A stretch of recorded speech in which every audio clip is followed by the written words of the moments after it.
मैं आपको यह बताना चाहता हूं कि राहुल गांधी के भाषण के दौरान सदन के नियमों की अनदेखी हुई। अज्ञानता और उल्लंघन को लेकर कई बार हंगामा देखने को मिला। सत्ता पक्ष के सांसद विरोध करते रहे, लेकिन अपने 42 मिनट के भाषण को खत्म करते करते राहुल गांधी ने सरकार के सामने चुनौतियां भी दे दी।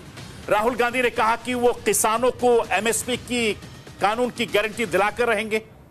मैं आपको सुनाना चाहता हूं कि अब से कुछ दिन पहले किसान भाइयों का एक जत्था राहुल गांधी से मिला था और उन्होंने आश्वासन दिया था कि मैं आपकी सदन में आवाज जरूर उठाऊंगा।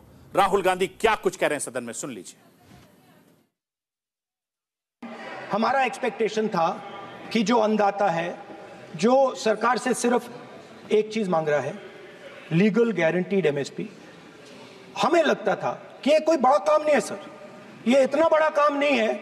हमें लगता था कि अगर सरकार बजट में इसका प्रोविजन कर देती, अगर बजट में इसका प्रोविजन कर देती तो जो हमारे किसान हैं जो चक्रव्यूह में, आपके चक्रव्यूह में फंसे हैं, वो निकल पाते।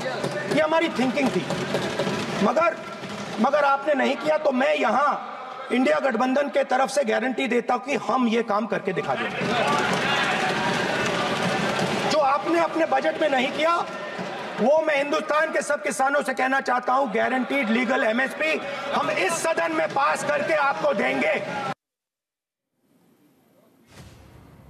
मैं आपको थोड़ा सा पीछे लिए चलता हूं। जुलाई का महीना, पहली तारीख, और वो दिन भी सोमवार का था। तब लोकसभा में नेता विपक्ष के तौर पर राहुल गांधी ने सदन में अपना पहला भाषण दिया था और इस भाषण की शुरुआत राहुल गांधी ने संविधान की कॉपी और भगवान शिव की तस्वीर दिखाकर की थी।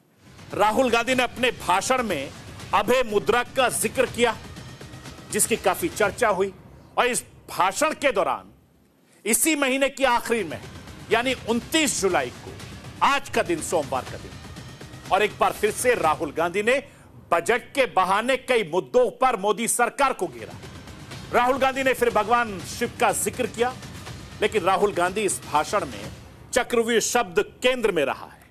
अभय मुद्रा में चक्रव्यूह के जरिए राहुल गांधी ने यह भी बता दिया कि इंडिया गठबंधन किस तरह के राह पर आगे बढ़ेगा।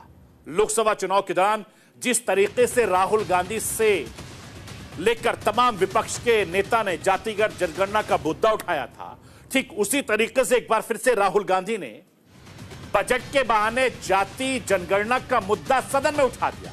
और एक बार फिर से राहुल गांधी को मैं आपको सुनवाना चाहता हूं कि जाति जनगणना को लेकर राहुल गांधी ने चुनाव और चुनाव के बाद भी सदन में भी लगातार इस मुद्दे को पकड़ा हुआ